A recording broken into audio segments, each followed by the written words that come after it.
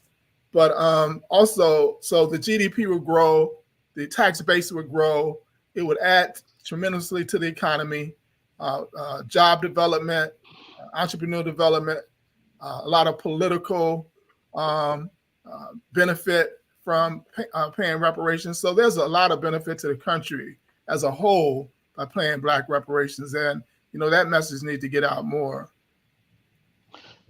And would it be also toward the repairing of America itself? And I'm speaking also to this in terms of the level of multiracial coalition. Like what does America look like? What does the white supremacy look like? Like post reparations, do we still get shot by the police? Like, does it have does it are white people still white? Are they just murdering people? Is there a massive backlash and does it lynch all of them? Or is there some level of a gateway toward, if the federal government officially acknowledged white supremacy was wrong, repaired it, how would that change the face?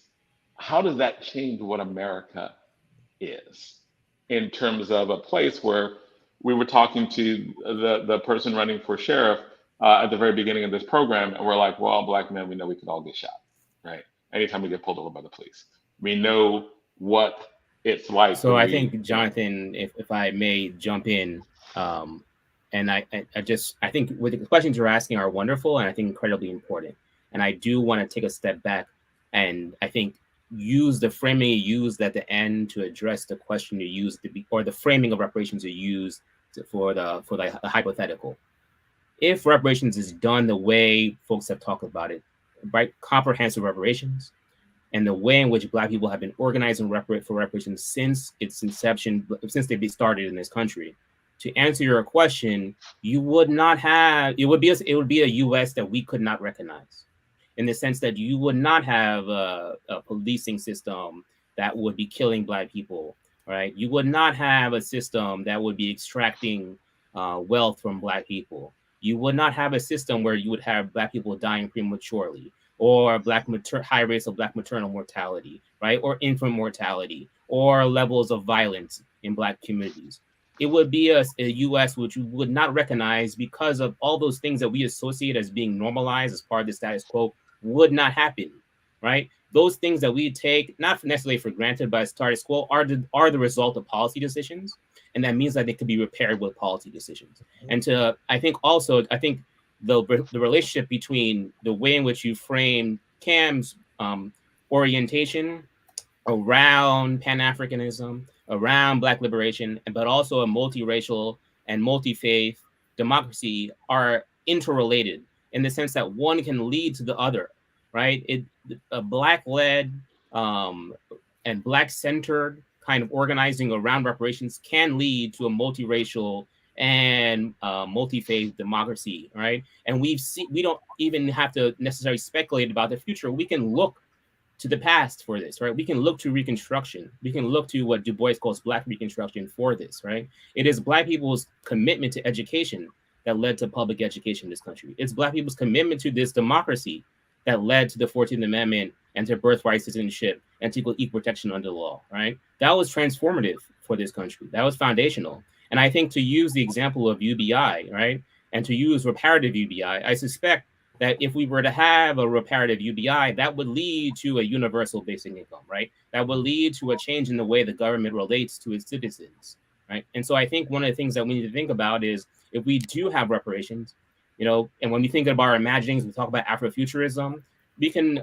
do a tremendous amount of imagining, but the U.S. that would come about if we were actually to have this comprehensive reparations and it was implemented over, in the way it should be over a period of time, and there was an investment, the time, the commitment, the political energy, the kinds of things that we associate with that white lash, with white, violence, with race riots, with the slow violence of massive inequalities, we would not have those things, right? Because the reparations would have transformed, right? And so I think that's, to your point, Jonathan, when we're thinking about reparations, we do need to think about what is on the other side, right? And that needs to be a big question.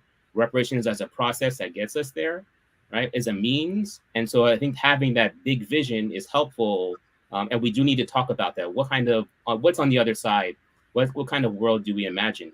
And in some ways, I do think it's a world that we can't necessarily recognize because it would be so different. And hopefully it would be so different.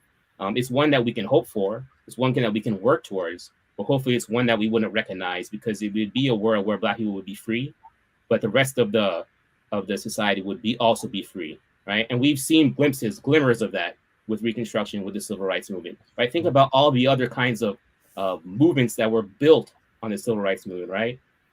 Movements for Black women's liberation, for women's liberation, for queer liberation, right? For other people of color as well, right? So I think we kind of have something in the archive to look to when we think about what is the relationship between a Black liberation, a Pan-Africanist, a diasporic kind of politics, and then a multiracial, multi-faith democracy. Okay, thank you. Thank you both for those like incredible in-depth answers. Because I think a lot of times when people talk about reparations, I do think that I do love the visions that you were posing. I would like to have you back more sooner than later, right? Because we did not finish. We did not even get to the surface of this discussion on reparations. And again, I'm being selfish. We're debating it in a few weeks. So I kind of want you back a little sooner than later to talk about this and even have some discussions potentially offline with the both of you in terms of we can talk about some teachers and students. Yes. So my students are actually watching this. A lot of my students are watching this. Who are going to be debating. They were a little too shy to come on. I don't know why, but hopefully we'll get them out of doing that. And one of my assistant coaches actually in Tanzania will be watching this soon. But there's been so much interest in the concept of reparations and the things that they're arguing theoretically and the evidence that they're looking at theoretically. I think the way that both of you put it has been incredibly helpful, and we'd like to definitely continue those discussions. So, do we want to ask those final questions? No, you can ask the ritual question. I just want to say also that Kamm and Jean-Pierre, I want to call on you also.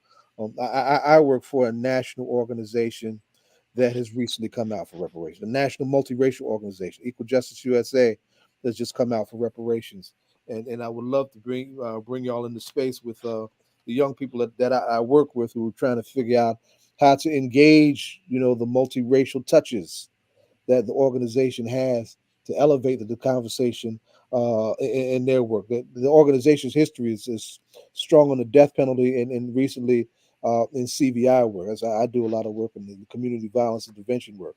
But I've been asked, y'all can't talk about restorative justice without talking about his grandmother.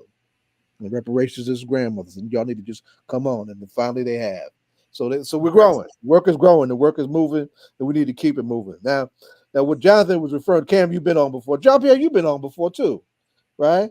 The ritual question. Who you rocking right now? Music world, land of hip hop. Who you rocking with right now? Who's your favorite artist? Favorite artist? Who you rocking with right now? Any of those?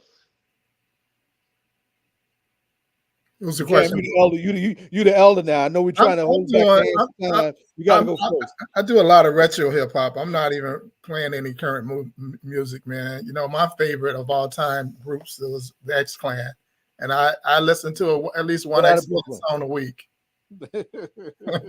Led by the late Lumumba Carson. That's right. Hub of Sonny Carson. Yes, sir. Jean-Pierre, what say you? I'm gonna have to go with the Tribe Called Quest. I just, Brooklyn, the early '90s, yeah. So.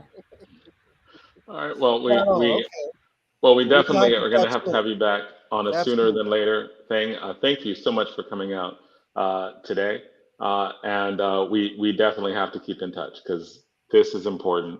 I think it's important for everybody. I think for real, it's important for everybody, especially where we are right now.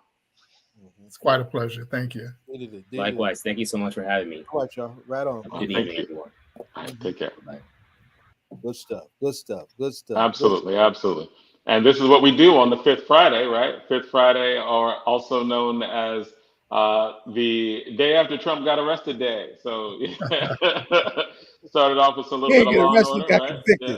convicted. Oh, I right, would right. love to see his Day ass. after Trump got convicted day. Yes, yes. Day after Trump got convicted show. This is part of that. We have it on the label of our show, right? Normally we have a theme every week, fifth Friday. There's no real theme, so we gave it a theme because it is the day after Trump got convicted. So I mean, it's That's right. history in the making, right? So the and I like that that we're talking about a little bit on presidential elections and Biden and reparations. Now, based on we're also we're pleased to have her back on again, right? Tova. Because Tova back on my apologies, Tova back on again, our show again, and we hear.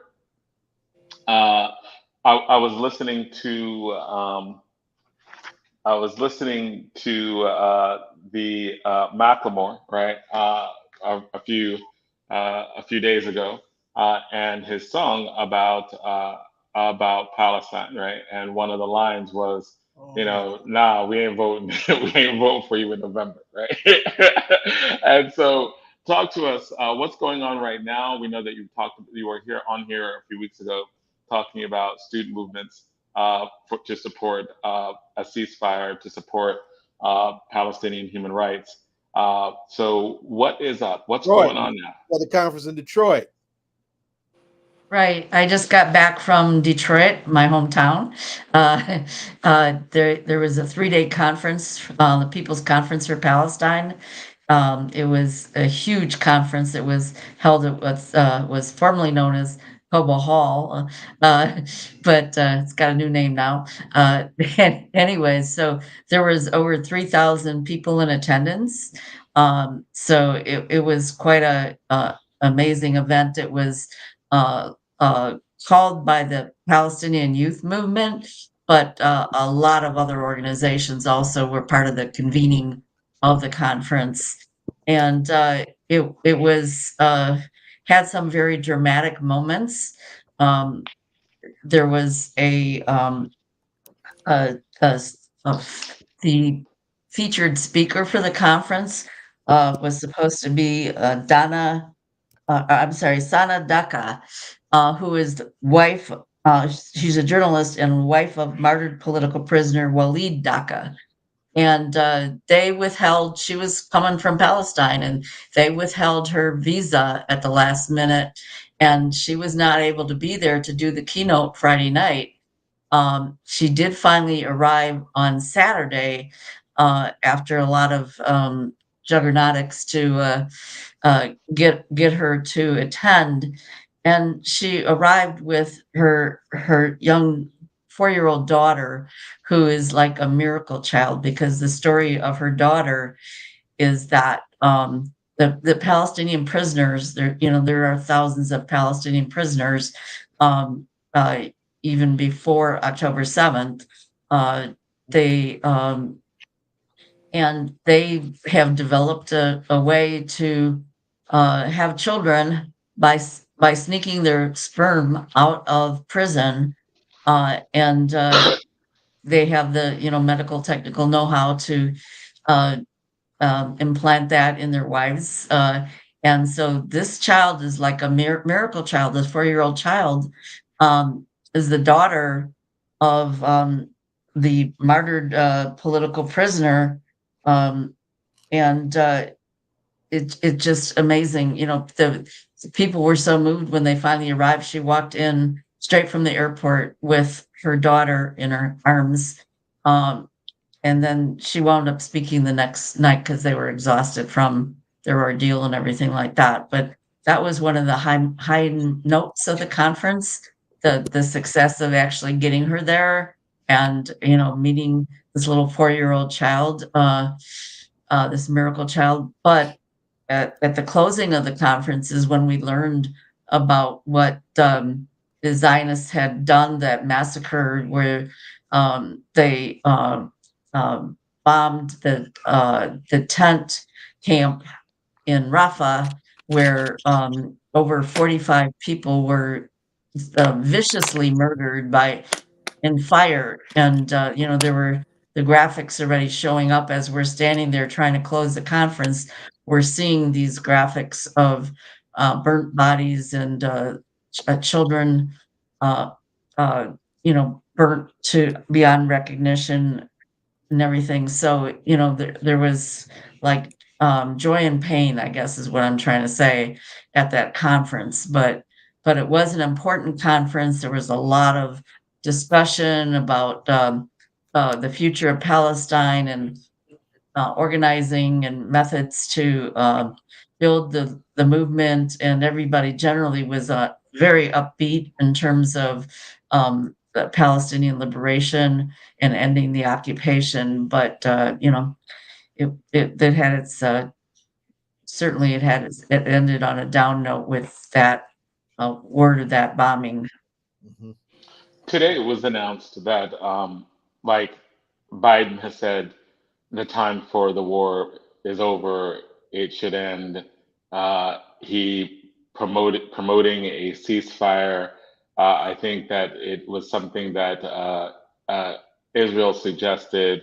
He's bringing it to Hamas to accept, or at least that is what has been said today. What is your opinion on that current happening? What's going on now? From what I've read, it's exactly the same proposal that Hamas already accepted several weeks ago, and Israel refused to accept. And so it's now that Israel is facing more and more criticism, with more and more European countries recognizing Palestine, and the ICJ again putting out a ruling to immediately stop the what's happening in Rafah, immediately stop the massacre, the invasion, the genocide. Um, so Israel is getting more and more isolated, and so now they're coming forward saying, "Oh yeah, well maybe we'll accept this deal," but they're still not willing. Even now, the Zionists are still insisting that they're not going to go for a permanent ceasefire, only a temporary ceasefire, and the amount of Palestinian hostages that they're willing to release is only something like 700 or something like that. And it's ridiculous. There are thousands of Palestinian political prisoners, and every day they're grabbing more. It's like they take more so that they can use them to trade, and claim that they're actually giving something. The West Bank, there's been attacks in the West Bank constantly, and they're constantly taking more and more Palestinian political prisoners every day. So, we'll see what happens, but it's still not a very hopeful situation. They have took total control of the whole land border between Gaza and Egypt. The Zionists took total control of everything. So, there's no way that even a morsel of food can come through without the Zionists permitting it to do it. So that border is still closed. There has been no food. The stupid U.S. Dock that they built there, fell apart in a storm, um, and and so that's not functioning. And that was never should have never happened in the first place. Which the trucks are the most efficient way to bring this food in, and that's what needs to happen, is to open those gates and let the food in and the No, medicine. no question. I always ask this, and I ask this every time. I've asked you this every almost every time around a question like this, right? Like, and also in when we have our guests on and we talk about this topic, use the term Zionist a lot, right? And that's always been very controversial. And I say controversial only in that there are some people who say that if you are against Zionism, you are anti-Semitic because you're saying that the state of Israel should not exist. And if you're saying the state of Israel should not exist, then that is supporting mass murder against Jews. It is fundamentally anti-Semitic. How like and why is that not, like I'm assuming you do not believe that's true. Why would that not be true, right? Like why isn't that like why isn't being anti-Zionist mean that you are for the the non-existence of the state of Israel, and that Israel, like anyone there, should just like cease to exist? Number one, I am Jewish myself, right? And there are hundreds and thousands of Jewish people who are anti-Zionist around the world. Okay, so I mean, my grandparents were killed in the Holocaust by the Germans, the Nazis, not by the Palestinians, uh, and you know, I don't think the state of Israel should exist. Honestly, you know, so.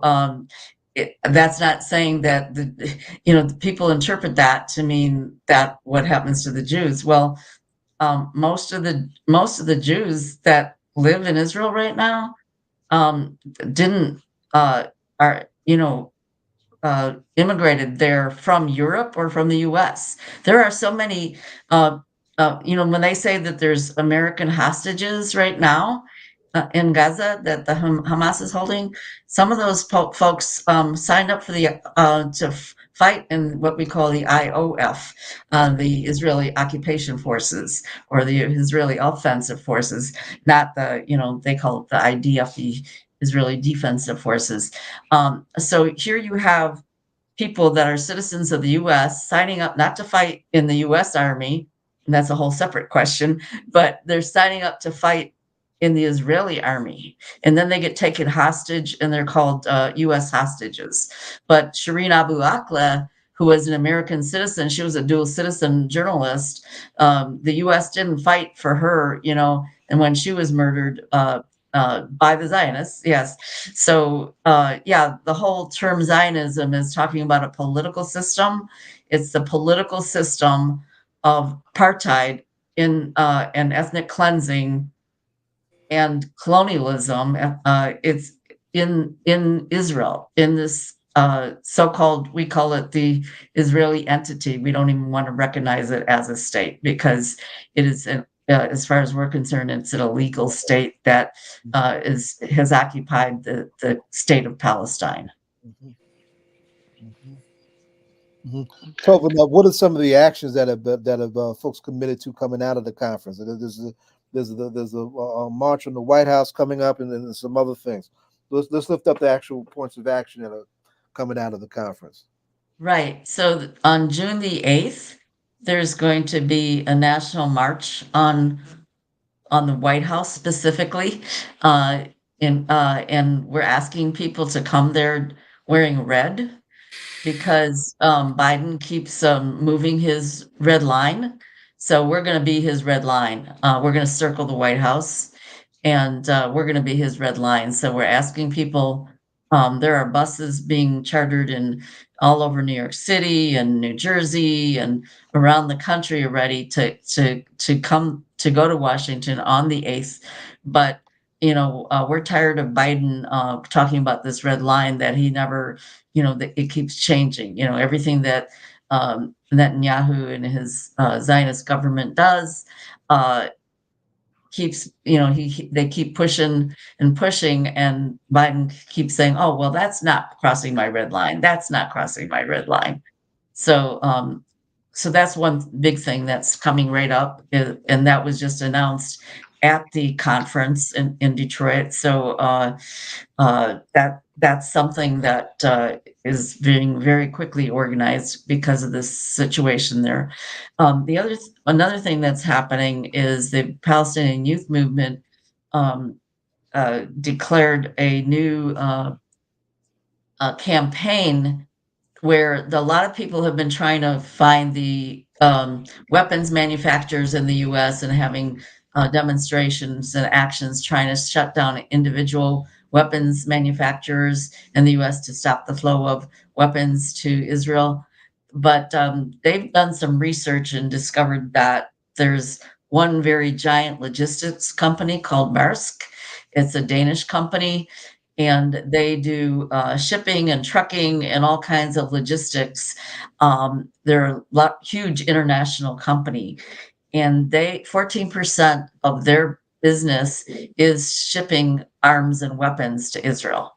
So we're launching in support of the Palestinian youth movement. They're the ones that started this campaign, and it was just launched at the conference.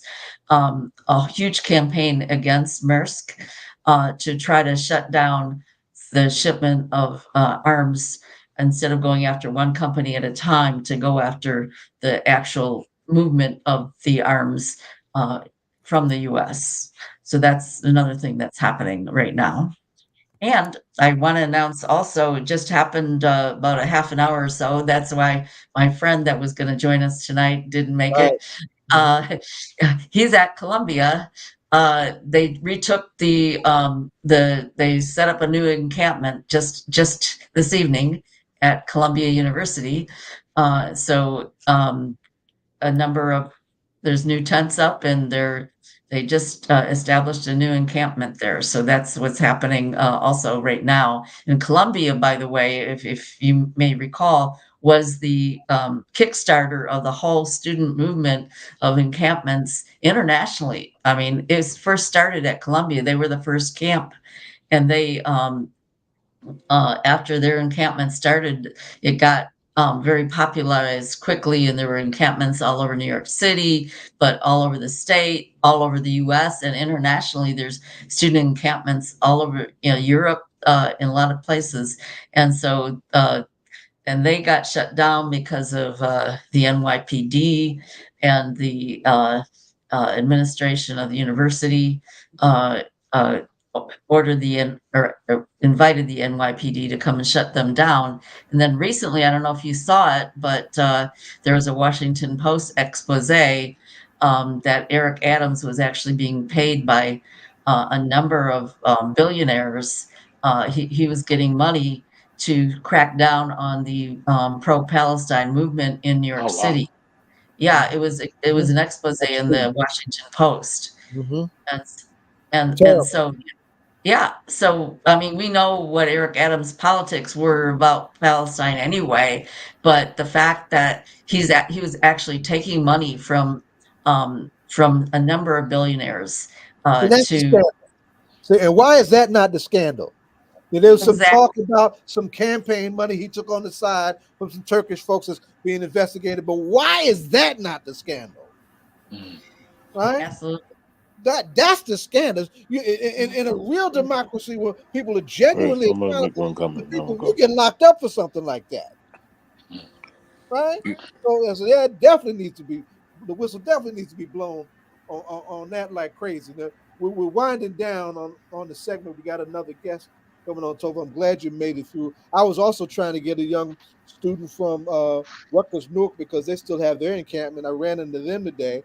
I have to make some time to get back over them, because I came out of Rutgers Newark, many years ago, and I'm glad to see that they're still doing their thing.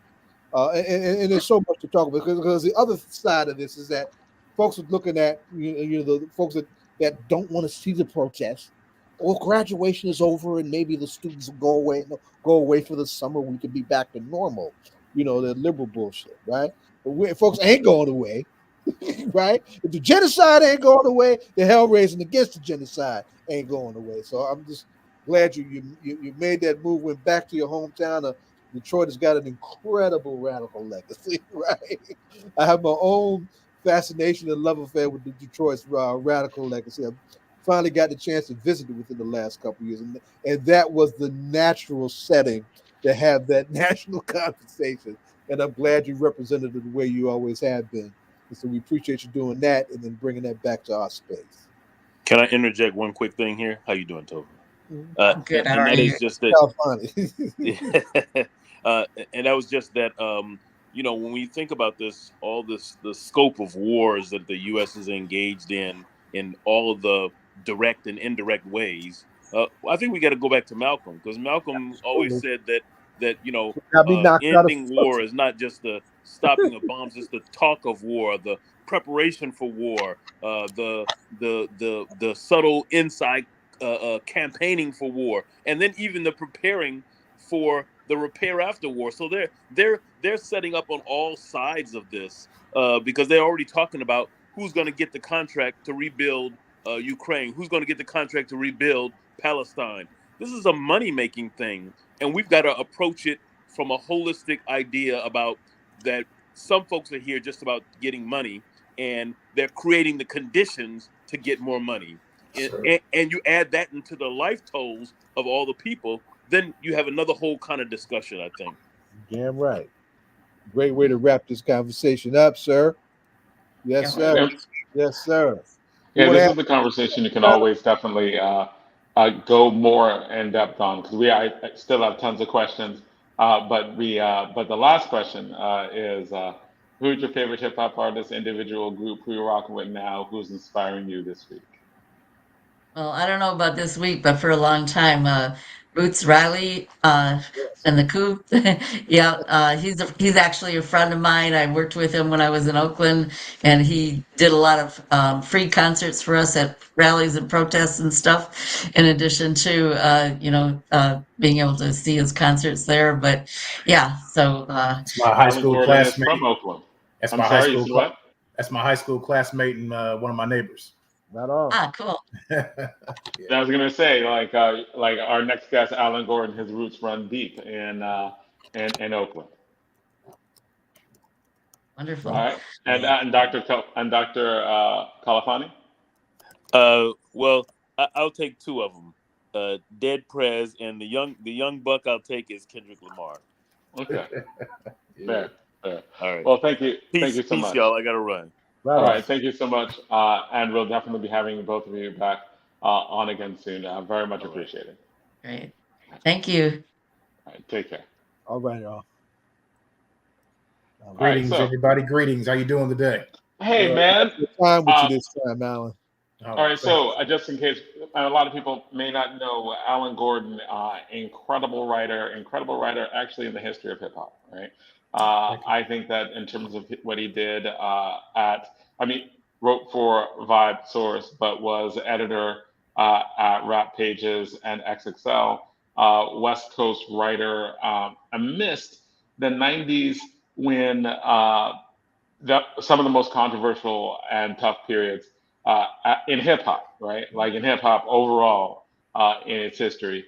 And it was like when hip hop went to another level in growth and consequences of what it did. It was so young, but so big, so fast. And Alan Gordon was there throughout that, right? Like writing stories. You can look up him up. You can look up some of the stories and controversies that he was actually in the middle of, right? Like during that time. So always honored, right, to have this brother back on our show, and always honored to know you back when, right? Like when you just graduated from Grambling, before you went back out to California. Before I graduated from Grambling. Right, before you graduated from Grambling, right? Because you were coming back, right? Because the College Entertainment Review was my first intern. Really? Yeah, I was interning there in the Source at the same time. Wow. Spring of 1993. Excuse me, the summer of 1993. And then it just continued. 31 years ago. Y'all getting old. Wow, word. Yeah. Wow. Okay, so that was a good time, man. Because it was you, Marcus Reeves, like some really just yes, indeed, important thinkers, right? Mm-hmm. I consider you an important thinker on the history of hip hop. And he wrote one of the best books I've ever read on hip hop, Marcus Reeves, right? Like you have done some of the most important journalistic work, I think, in the history of hip hop, right? Like, thank you for trying to be another voice. That's all. Yeah, I know you're humble too. You be humble. That's all right. Yeah. I mean, because it's one thing to access the music and what you hear, but then there's what poured into that particular artist, producer, whatever, that made the music feel more than just somebody rhyming over beats. You know what I mean? So when you hear Tribe or you hear Outkast or you hear Ice Cube, you know what I'm saying? There's something else there. Like there's always this narrative behind Ice Cube. He's not a real gangster. Da, da, da. I was like, well, you hear that in the music. Here's a guy that's clearly raised by his mother and father. So when you listen to Killer at Will, Dead Homies, how strong can you be when you see your pops crying, talking about a funeral for a homie? There's always references to the father. Or when you listen to Once Upon a Time in the Projects, clearly he's not from there. He's describing the scenery of going to the projects to date a girl. And all the stuff that's happening there is not his particular everyday living reality, but he's in the same, you know, in the same neighborhood, so to speak, but not that point central. So it's always been, for me, when I'm listening to it, I know what to ask. You know what I mean? Just based on what I'm listening to, as opposed to just the obvious references. Because the thing is, like in LA, with the gang element, even if you're not a gangster or involved in that, you still have to negotiate and navigate that element. So that is a part of your music, whether you're Jurassic 5, whether you're the Far Side or whatever, because the parties that you go to, them dudes might be there. You know what I'm saying? And you said Jurassic 5? Jurassic 5. Jurassic? Mm-hmm. Okay. Yeah. And no, hip hop, hardcore hip hop. You know what I'm saying? I mean, like when you listen to Jurassic 5, you know, you start thinking of like, you know, Furious 5, Crash Crew, those routines when all 5 members are rhyming with each other, and then you know, they have their separate verses, but they're rhyming in harmony and doing all kinds of stuff. Yeah, Jurassic 5. I mean, their audience may be more white because a lot of that underground is the same audience that the Roots share, that Pharoah Monch shares, that De La Soul shares. You know what I'm saying? Not the first De La record, but the subsequent records afterwards. You know what I mean? Huge overseas. You know what I mean? So, but when you listen to them rhyme, it's clearly, you know, 4 black guys. You know what I'm saying? 1 from Chicago, 1 from Jersey, 2 from South Central LA. You know, and the 2 guys from South Central LA, the reason why I brought them up in particular is that they didn't gangbang, but they knew everybody in their neighborhood. They still had to negotiate that, going to the corner store, going to the burger place, going to the gas station. You know, that's a part of your reality. And they don't rhyme about it from the same perspective of Compton's Most Wanted or Ice Cube or whatever, but it's something that affects your reality. You know what I mean? Because you still have to negotiate that element because it's always present. When did you first start writing about hip hop? Ooh, in college. The source, like I think I said this in the last interview, but I had 2 subscriptions to the source. One that came to Grambling, where I was going to college, Grambling State University, and one that was sent home. And the one I had sent home was because in case anybody stole my copies of Grambling, I always had a backup, because at that time the source was the thing to read. You know what I mean? Because it wasn't Black Beat, it wasn't Yo, it wasn't Word Up, it wasn't one of the teeny bopper magazines. It spoke differently. You know, thanks to a lot of the writers that were there, and it had a political sense to it that was still growing. It had a more cultural look and discussion about the music, the artists, and all the arts that come with that. You know, the dance and stuff like that. So that's different than just knowing that LL Cool J is a Capricorn and he likes now-laters, great now-laters or something like that. That you would get in the teeny bopper magazine with the poster, which they serve their purposes as well. Right. And you know, because we had a radio show at school, several radio shows actually, on our campus. Me and my buddy P.E. Cobb, who ended up becoming my Peter Cobb, becoming my music editor at Rap Pages. We started a magazine on campus every semester called Rapology, the Science and Study of Hip Hop, and basically we just kind of looked at Rap Pages and the source were, and kind of created our own thing from that, and had other students that shared the same affinity. Because, you know, there's people who access hip hop because it's the music that exists of their time, and there's those of us that are like obsessed with this thing, you know what I mean, in terms of the music, the culture, the whole vibe, from not just from New York, but when it hit where we were from, and Cobb is from Miami. And you know, and it was a perfect melting pot because you had people from all over the place who could contribute what was going on in their neighborhoods, what their styles were, what their thoughts were. And then you started to see that in the music, you know. And Bomani Jones said something on his podcast the other day that he thought that first Outkast album was the nexus of a whole different growth in not just Southern hip hop, but specifically Atlanta, you know, moving from, you know, whatever Jermaine Dupri was working on, you know, with the different groups, Criss Cross and stuff like that, just making good music and modeling stuff really up to New York, and getting away from that whole, getting away from the Soul Sonic Force sound that dominated a lot of the music. And then here's another style of rhyme. And there were other artists that were there, but that Outkast record just caused a whole different shift, you know, and you started seeing groups really striving to be a lot different. And then the thing you get with the Atlanta culture is that you don't get on the West Coast or even New York or Jersey is the sense of community from all the venues that support it, the clubs, the record stores. You know, these are all Black owned. You know what I'm saying? And so the showcases is different. So The showcases are different. You know what I mean? so you're like, in terms of Atlanta, you have like, I mean, it is by no means like Black nationalist thinking that you like might have in New York. It's much more of a practical Black business class that rose in Um, Atlanta. That kind of, well, you do have that, but not necessarily just in dialogue, more so in action. You see what I'm saying? Like I used to say that about my brother's mother. Well, my best friend growing up, but I call his mother my mom as well. She's a very, heavy-handed, not heavy-handed, but Bible thumping person. You know, okay. she Jesus Christ is her Lord and Savior. But she fed all the kids in the neighborhood, and those of us who didn't live in the neighborhood.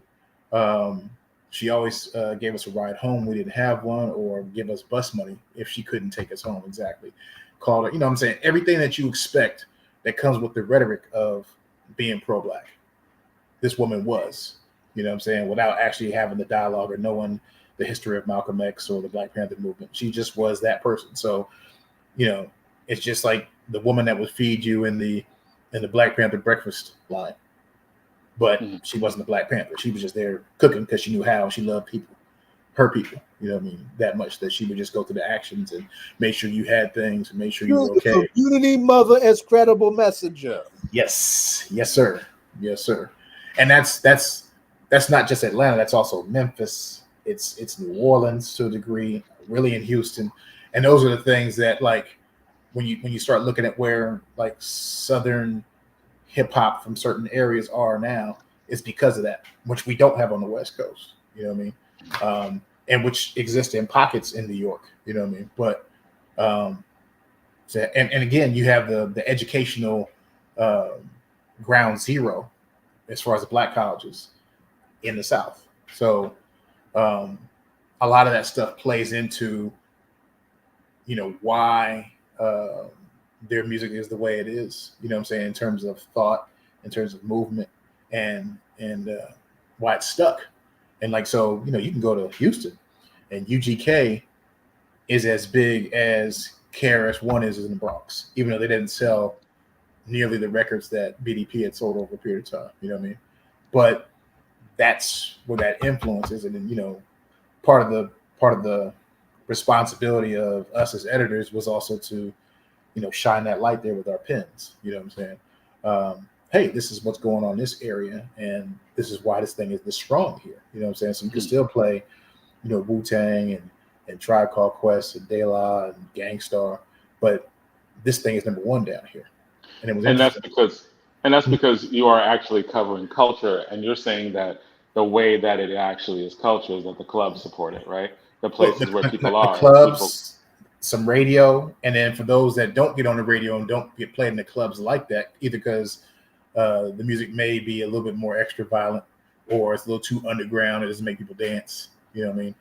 Then you had somebody like DJ Screw who was selling mixtapes out of a shop that he created, and he's selling more mixtapes than most people are selling albums. You know what I mean? And so there's a whole economy that exists outside of just the record industry. You know what I mean?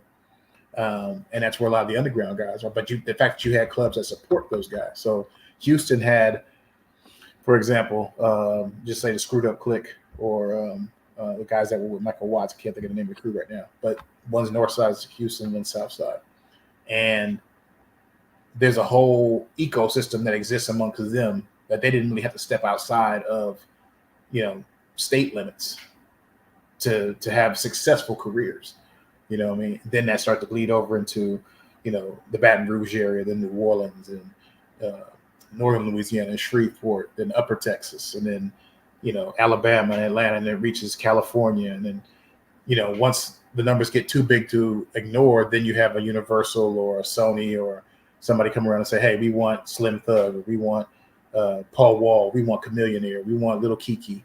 And these guys have already done 500,000 records, you know what I'm saying, just in the state of Texas alone. you know. And that's same thing with DJ Magic Mike, who all his records are pretty much instrumental except for 2.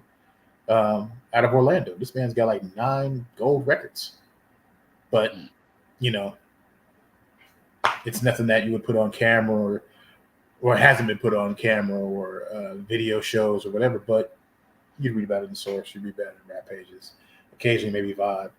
And by the time XXL came around, they were just kind of mostly focused on what was coming out of, you know, the major record labels. So you kind of skipped all the stuff that was bubbling from the ground up, you know.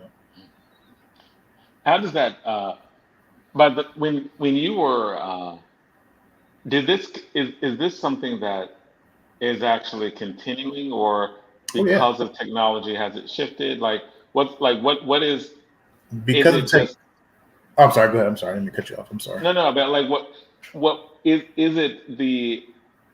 Is it the same? Has it shifted? Like how has that evolved? Right? Like the stuff that you're talking about in terms of pockets of being able to make money in a regional area like Baton Rouge, right? Is that a thing? One of the blessings and the curse of the record industry and of course commercial radio is that one, it's very organized. That's the blessing of it. The curse of it is it's gatekeeperish.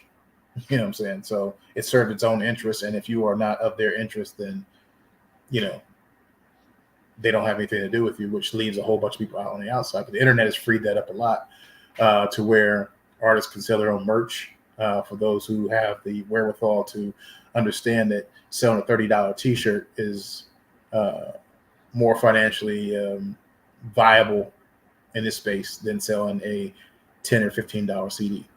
You know, you can give your music away for free on the internet and sell a T-shirt that's 3 times more than what your music would normally sell for in a store or what have you.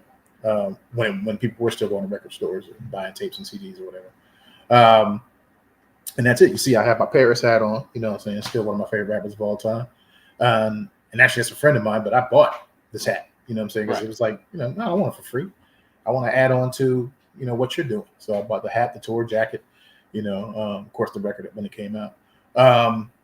And that's a whole avenue. There's a young rapper out of Vallejo, California by the name of La Russell. Not sure if you're familiar with him. He started doing backyard concerts on his Instagram and TikTok.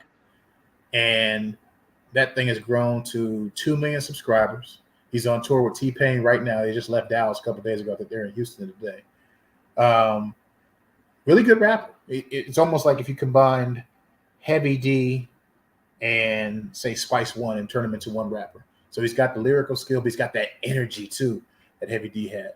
And you know, and it's a pleasure just to watch him on his Instagram every day. Like he was rapping for an autistic kid that was a fan of his, and he saw him and his father were at like a little market, and they saw him and then turned the cameras on, and you know, he's rapping with the kid, and the kid's rapping his lyrics, and you know, as much as he could, and it was a big thing for him. And then to give him a hug and all that kind of stuff, and I mean, it's just like that guy exists because he's very talented, but no label will be looking at him until they saw the numbers that he was doing. And he's able to turn down all these offers that he's getting from Def Jam and other places because he makes his own money. He's got his own merch, you know what I'm saying? And, you know, Busta Rhymes co-signed him and did a track with him. Of course, Too Short, E40, you know, here. I mean, that people are really infected by his hustle. And in fact, this all started throwing concerts in his backyard, which he still does. You know, and I'm looking forward to seeing him live at some point. I missed him when he came to Dallas. And then, of course, you know, Rhapsody doesn't get a lot of play on. I love Rhapsody. And this new album is incredible, like all her work. Amen. But this is an artist that is in the major chain with her management, Rock Nation, but you won't hear her records on the radio. And now, talk to me she about that. is, you know, I don't know where. I've been rocking her album all this week. You know, like it's wild when you look at just how talented she has been. The album she did before this, Eve, right? That's oh one of my all-time god, favorites. it's like one of my top. Like it'll easily Ever. make my top 20. It Ever, probably will yes. make my top 10. Yeah. And like it was just so thorough, and I don't think it even got nominated for anything. Like No, I'm just and- like, yo. And as much as we talk about Kendrick, J. Cole, Drake, she's a generational talent. Right. She's a generational talent that I would put right there with both of them. And it's almost like what we would have got if Lauryn Hill was still rapping. You know what I mean? Yes. And or like a daughter of Lauryn or a little sister or whatever. But anyway, why that is, I'm not sure, because I haven't been as plugged into watching radio and because in a way you want that whole system to fall. But at the same time, it still exists and it's still viable to a great degree because it's the easiest thing to do when you get in your car is turn on the radio. But here's Whereas the thing. Okay, satellite right radio. now, Okay, go ahead. I'm sorry. no, I'm just like, given the heightened level of streaming service, like everybody got a streaming service now, right? Like everybody, you on if you don't have your Apple Music, you got any number of other streaming services that you just normally like people hit up. Some of them are free, some of them are not, right? Like, Right. Has streaming replaced radio in preference? Like I can't remember the last time I listened to radio. I won't say replaced. I'll say it's offered a different option. And again, radio is good for when you're in your car, in traffic, on your way to work, or on a commute, on the train somewhere. Streaming, everything is by choice. You're choosing what to play. You're not waiting on DJ so-and-so to play this or this programmer to decide what you should listen to. You're making a choice of what you listen to. But the only problem with that is that if your choices are limited to what your, the total scope of where you spend your time on the internet, then you're missing a lot of things. So you would miss a Lil Russell, or you would miss Mr. Atlas, who I actually thought was from Jersey, but he's actually in Minnesota and from Ohio originally. Dope brother, you know what I'm saying? But again, like remember when the whole Griselda movement was like popping almost like 8 to 9 years ago? Benny the Butcher and Conway and West Side Gun. That's a result of the internet and the last stand of the music industry. But the music industry caught on late because these guys were selling mixtapes, you know what I'm saying, and their own records from the internet, but they were still selling hard physical media. And the internet and streaming did nothing but add on to their audience because people, they want to listen before they decide to make a purchase. Right. And that's just where that's at. But I mean, I still think that whether it's streaming or YouTube or whatever, that there still needs to be some type of mothership that curates this. But it's got to be curators that you can trust. You know what I mean? And it's hard to trust a lot of entities because they all have, other machinations, and mostly motivated by money, which is why DJs are still, to me, the best people to listen to. Right. And speaking of the best DJ, perfect segue. Let me just say this for that greetings, Rhino. The best part about YouTube is having DJs just sit there and play sets. You know what I mean? Because you can just log on to whatever their IG page is or whatever media they're using, and they're going to play stuff that you've never heard, something you haven't heard in years, new mixes and stuff. And you have all that access there. You know what I mean? And if they happen to have merch or music to actually sell, then you can buy it directly from them. You know what I mean? But that's what's going on with Twitch right now.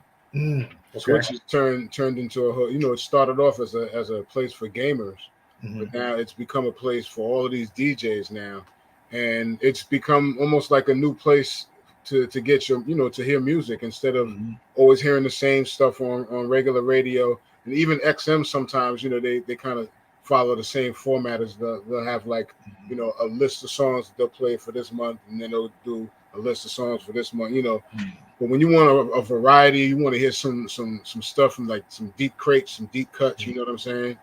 Those DJs on Twitch, they're there, and all you got to do is follow and subscribe or whatever, and anytime they're on, you'll be notified that they're on. Anytime you come home, you just go to your Twitch page, see who's up. That's the conversation we need to have. Yeah, but that's pull some of those what's going on DJs right now. that get down with you with Twitch, and let's have a conversation about how they roll. And see, just his setup in the background. That's exciting just to see the records. You know what I'm saying? And then even this ain't no cardboard setup. But even the shirt, you know what I'm saying? This is the thing I want to just say about merch. Like I've never met Rhino. If I'm walking down the street or I'm in some Whole Foods or something, and I see that man wearing that BDP shirt, I'm like, oh, we're from the same tribe. You know what I'm saying? And that's one of the things that merch does culturally is like you have an allegiance to something. You know what I mean? And it's not just a simple, Nike shirt with Kobe on it or something like that. It's like, no, that's very specific. You know what I mean? You got a BDP shirt on. Okay, we're from the same tribe. You know what I mean? And then that's when you're in the supermarket and you see them. So head nod, you know what I'm saying? Just get that nod. Get that nod. Oh yeah, okay, all right, yeah. Because it makes a specific statement. Yes, sir. Yes, sir. And I think that's one of the blessings, though, of the internet and a lot of these artists who don't have deals with Rock Nation or Universal or whatever, is that they're free to go ahead and create and do something like that. Like, again, one of my favorite groups in my hometown, guys, Souls of Mischief, and the whole Hieroglyphics crew. That logo I've seen on 4 different continents, maybe 20 different countries, all over the U.S., of course, and because it means that. Same thing with the Public Enemy logo. You know what I'm saying? Same thing with now everybody's, not now, they've been doing over the last, 12 years, taking the Run DMC logo and putting their own names on it or something else. Yeah. So Wu-Tang logo, we see exactly. that. Oh, most definitely. Yeah, it's global. Most definitely. And that also plays into the fashion. It has to match with your shoes and match with your beanie or your jacket or your shirt. And, and it's good that, there are some brothers and sisters out there that are making money off that, but it's more other folks. And that's kind of where, it hurts a little bit. Yeah. It hurts We need more of us. Exactly. Owning that stuff. Exactly. And it's funny, we used to get mad at the bootleg man in the corner, you know what I'm saying? Definitely selling the music. That's what I'm right. saying? But the shirts and everything else. Now that's my guy. You know what I'm saying? Like, what? You got a Wu-Tang shirt? I need that. You know what I'm saying? Or you got a BDP shirt? Oh, I need that. Unless it's on Chris's site or, Kenny Parker or, whoever's still involved with BDP or whatever. Right. But yeah, Definitely. Because the bootleg man meets the demands of the customer like right away. I won't say the bootleg man. I'll just say the independent entrepreneur. Meets the demand of the customer right away, as opposed to having to wait for, some legal jargon to go on to see whether we can manipulate this logo. Because there's people that do stuff on this one side I go from. They manipulate a lot of Star Wars stuff, anything pop culture, and then put hip hop to it, and it goes right to that artist. I like that. Yeah. Because if you had to wait on Disney or Lucas to approve something, ain't happening. Right. Yeah, the middleman. Yes, sir. Yeah, I know that we're always like there are so many different questions. Like Alan Gordon, you're gonna have to. I mean, the segment's not over, but you're gonna have to come back on a more regular basis because there are a lot of questions I want to ask you about different parts of your career that will take up time, right? Different things you saw and because the theme of what we've been talking about is I talked to you about stuff that happened then, and then you relate it to what's going on now, right? And that's some stuff that's just like that's incredible, right? Like so, and DJ, man, welcome, man. Like I miss you, brother. Right? So how are you? What's going on? I'm good, man. I'm good. Just I'm here for the convo, man. I haven't been on for the last couple of weeks, so yeah. So what's going on? Like you always have an update. You have something for us. I just for starters, we were talking about the shirt. Today is the anniversary of By All Means Necessary, which was the second album by Boogie Down Productions, which had My Philosophy and You Must Learn, and You Must Learn, all of that. And this was also the album that took place after Scott LaRock was killed, because Scott LaRock was only on that first album. He wasn't around for that second album. So that second album was kind of almost like a tribute to Scott LaRock as well. You know what I mean? I remember the video they had for and what it meant to DJ Scott LaRock. Yeah, I remember the video that they had for My Philosophy, and they had, Scott LaRock's son at the time, and at the end of the video, and everybody, was there together. But that was like an emotional time in hip hop, man. That was like, we didn't have situations like that back in the day, man, where somebody got murdered in hip hop. You know what I mean? So that was like a big deal, losing Scott LaRock. But this album came out today in 1988. Which was a pivotal year for hip hop, man. There's so much great art came out of hip hop, man, that year, man. 1988 is incredible. Yes, sir. For the young heads, name some. Oh, I mean MC. Let's see. MC Light, De La Soul, Salt and Pepper.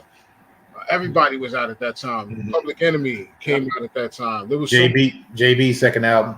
JB's second album, NWA first album, it was a variety. This is when we had a variety in hip hop. Yeah. You know what I mean? You can listen to any type of hip hop at that time and be satisfied. You know what I'm saying? Like hip hop was, and you can and that was the thing about it too. You can be somebody from anywhere and have all of those artists in your collection. You know what I'm saying? You can be from New York and have all of those artists in your collection. You know what I'm saying? Because you might be in a certain mood one day or 1 hour, and another time you feeling this. You know what I'm saying? Me and my man G always talk about 91, the year 91, when Tribe Called Quest put out Low End Theory, Black Sheep put out Wolf in Sheep's Clothing. United by Nature, I think, put out OPP. Yeah, and Gangstar put out Step in the Arena. Like it was Arena. That year was crazy, man. Yeah. So we remember hip hop in that way, like in those years. We remember what's going on. Yes, sir. Now, DJ Rhino, question, right? Like Rhapsody just released another album. She was on our show a while ago, or a long time ago. Yeah. But we talking with Alan Gordon, and we're just always mystified by how little traction she seems to get when everybody who loves hip hop loves Rhapsody. Yeah. Right? Like the more you love hip hop, the more you're like, yeah, Rhapsody, she real. No. But that just shows you like who's running the media, the mainstream media, who's running that stuff, and where their focuses are. Because if we know that the people love Rhapsody and we're not seeing it, then we know, and we're not hearing it, then we know who's running what. You know what I'm saying? And that's what goes back to what we were talking about earlier. We have to be in control of these things. We have to be in control of media platforms and stuff like that, man. So that we can control our narrative, man. Because man, it doesn't make sense, man. And to me, let me tell you. Please Don't Cry, Rhapsody's new album. I saw her interview on Sway first, and then I heard the album. Man, I listened to that album, and you can hear like all of the pain that she was talking about, all of the stuff, all the challenges that she was going through in life recently. You can hear it in the music, and you can hear. I'm one of those people. I always dug Rhapsody, but I always, I'm critical. Because I was a lyricist too. So I used to always be able to hear where I feel like every now and then she might be reaching in a line to just make it sound good or make it sound like something. This album, I don't hear none of that. It sounds like it's full packed with feeling and emotion and thought and everything that she's been going through. She's not reaching for nothing. She's letting it out and she's dropping it, man. Like this is her rap here, my dear. This is the album. She finally arrived. Like arrived. It's like Marvin Gaye's here, my dear. Right. There you go. Yeah, seriously, for real. Yeah, it's a good album, and I hope more people get to hear it because it's a lot of good stuff on it. And that reference to Marvin Gaye, because that was supposed to be like many people have said that's his unsung but greatest album, right? It Like, is. Hear the My album Dear is that my favorite albums, man. Okay. Yep. My favorite is Trouble Man for other reasons, but you know. Yeah. That's another one. That's Some another man get slept on. my favorite is I Want You.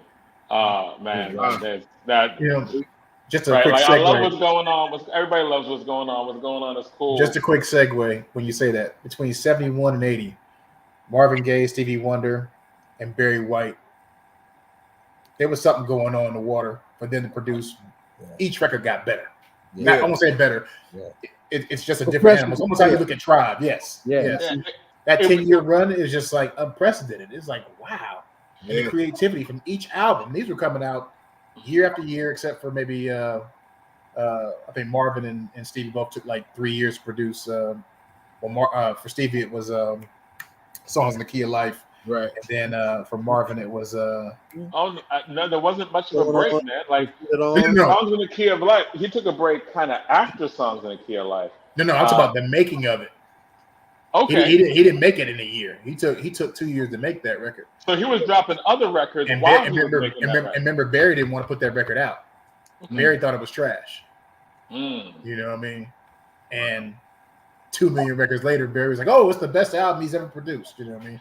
So because those guys were tuned and tapped into something that was a little bit beyond. I won't say beyond their peers, because there was a lot of good music in the 70s, obviously. Yeah. But that 10-year run they had, from each album, it was just like, what is going on? Like, again, because you look at Trouble Man, that's a jazz album.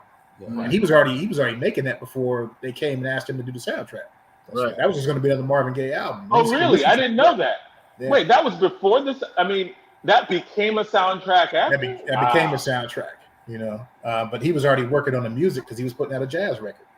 Or what became the jazz and fusion stuff like that Miles was doing and Donald Byrd, But again, and this is another thing that I'm just segueing what we talked about last time with the writers.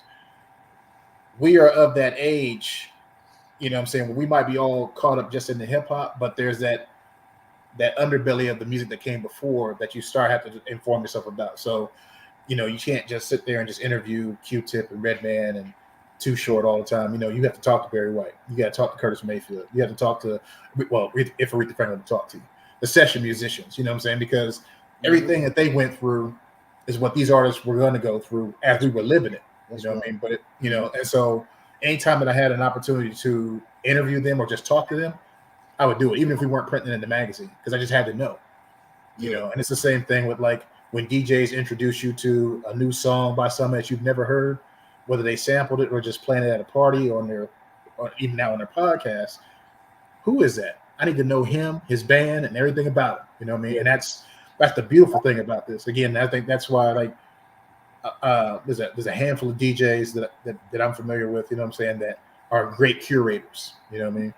And that's just a beautiful thing. And I think that also needs to be highlighted by people in the media. You know what I mean? Who have platforms or because your job is to curate and not necessarily sit there and just throw facts at somebody like, oh, I know every sample, blah blah blah. I hate those kind of guys. But hey, here's this guy. He's playing these records, and especially if you're from Jersey or Philly or New York, there's music that they grew up on or they're discovering that we didn't hear in Oakland and Los Angeles. You know what I mean? Because that same regional thing that was happening with our hip hop happened then. You know what I'm saying? So like Gwen McCrae, big in Florida, big in New York, big in Jersey. Gwen McCrae didn't get a lot of play on the West Coast.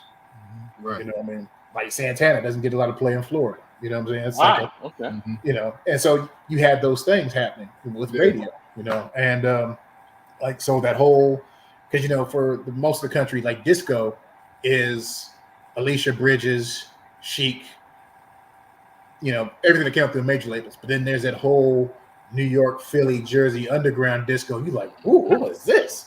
Yeah. Joe Bataan and all these remixes. That's stuff that, unless you were in the skating rinks of a certain age or in the gay clubs, I'm talking about San Francisco, Los Angeles, whatever, that wouldn't cross your ears because it was never played on the radio and there weren't kids that had music to it until hip hop. Right. And when I say hip hop, I'm talking about the early stages, the guys who were going to the military or college across the country or another place that was a meetup place where people from the East Coast and the West Coast and the South were meeting was Job Corps for the kids who were, who were in schools, but they were getting kicked out, and it was either going to jail or you go to Job Corps and earn your degree and learn how to work and be a productive member of society. That was boot camp before it was called boot camp. Exactly. But and that's where a lot of meetups were happening, in 75, 76, 77, all through like 82. So then guys come home and they're playing these records that we had never heard.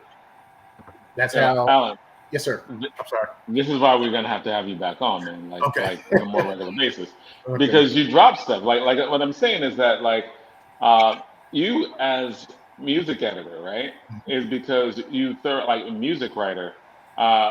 You're an intellectual about this, right? Like you are who a writer is supposed to be about this stuff. And that's why I'm saying it was always cool talking to you or talking to Marcus, and because y'all are real writing intellectuals about culture in ways that we need, right? Like because the love and perspective and the love, perspective, voice, and knowledge, all of that needs to be forefronted, as opposed to a lot of what we, in terms of a lot of what we get, right? Like the voice of the culture should come from the people who love it. You got your Amiri Barakas, and individuals like that who set the bar high, and I don't think a lot of us on the hip hop side have reached that bar. You know what I'm saying? So that's still the bar. You know what I'm saying? We've excelled at mediocrity. You know what I'm saying? Well, I'm talking about not you, brother, and not. No, I'm talking about in terms of. I mean, you can sit there and dialogue about it, but in terms of like putting that work to pen and putting it on in a book or a tome that somebody could put on. Like, I had a friend of mine. I'm not gonna mention her name, but she tried to push me to do this NWA book in 40 days. She had a person that asked her to do it, and then she passed it on to me, and they won this book and done in 40 days before the movie came out. I mean, to coincide with the Straight Outta Compton film. Right. I didn't want to do it, and the money wasn't well enough, and I could probably write that off the top of my head. But the book that, if I do an NWA book anymore, I want this to be on Dre's coffee table, Yellow's coffee table, Eazy-E's parents' coffee table. You know what I'm saying? I want something they can open up and be like, not that they'll agree with everything in there, because be proud of it, but they would be proud to say, "Ooh, he did that shit." Excuse my language. He did that. Right. Not some scrap together book for some white publisher who just wants to just make quick money off it. Like that, there's no interest in me. And that caused a rift between me and this young lady's friendship for a while, because I'm just not a whore like that. You know what I'm saying? Like, wow, fair. Yeah, I could, right. But we definitely practicing the craft and still getting the interviews and gathering the data and stuff like that, all the information, that's still important. You know what I mean? So that still happens regardless of whether there's a publishing deal there now or not, or if you decide to self-publish, or if it never gets published at all. You know what I'm saying? You can just take those notes and pass it on to the next person. You know what I mean? So right.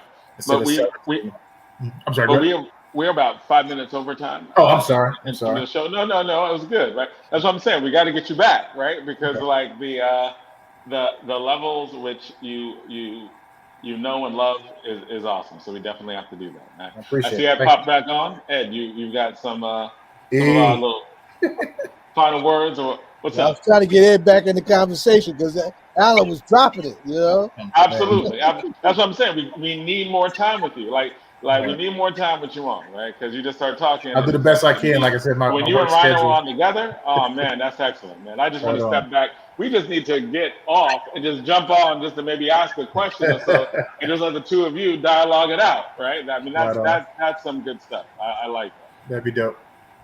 So no, I just wanted to jump on because I sent me a text telling me to jump on. So I want to do that. I know we're out of time, but yes, let's get Alan back when we can, as often as he can, to come on and participate in the show. Obviously, man, I thank both you and Rhino. I appreciate the contribution, because it adds that whole other level and layer to what it is that we do when we say we are a hip hop political radio talk show. So y'all bring that other part to it, and then y'all bring that historical flavor, right? I think at some point, AG, we do need to have a conversation John, I think, and talk about trying to reach out to some of the writers. I mean, I still talk to Mitzi every now and then, and she's frustrated. But it would be nice, man, to try and pull all the writers together at some point and have a conversation, sort of see what people are thinking, you know, what their conversation is, and what they think about, how their careers have turned out, and see if we can have that dialogue and talk to people on that level. So, maybe that's something we want to think about. But let's just see if we can thank all of the people who were on tonight, John. Good show. Good show. Yep. So let's thank everybody who's on tonight on our day after Trump got convicted show, right? We started off with notably someone running to be a sheriff, law enforcement officer, Amir Jones, who's a candidate for Essex County Sheriff. Those elections are happening on Tuesday. We had Akil Khalfani, who's talked about it. And let's just mention he told us that it's on Tuesday, June the 4th, and he said that his line is A1. A1. Yes, his line is A1, and so he came on the show. We appreciate having him on. We have Dr. Akil Khalfani from Essex County College, who was talking about the Pan-African Conference in Mali and Pan-Africanism, and that was a great conversation. Thanks, Kamm Howard, who was the national co-chair on Blacks for Reparations, and also and our other guest from the Institute for Social Justice, who had a great conversation on reparations. We have to get them back. He's really grown too. That's Jean-Pierre Brutus. He's really grown. It's good watching him grow. Yeah, absolutely, right, man. I mean, that's some great stuff, man. And Tova Fry on the National Palestinian Solidarity Conference. We appreciate having her on, and yeah, she will be back as well. And of course, DJ Rhino and Alan Gordon. I appreciate you a lot. Thank you. Appreciate you as well.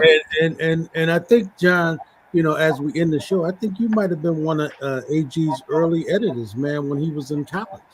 Well, he said that. Yeah. And that is excellent, right? I have been I have liked that a lot. So yeah, like when he said that today, I was like, wow, had no idea. So that was my first intern. It's an honor, brother, because as I said before, you are brilliant, right? Appreciate it. Brilliant intellectual on music. But we are out of time tonight, but we got to have you and back on more often as well. So until next week, everybody, good night, be safe. See you next week. Peace.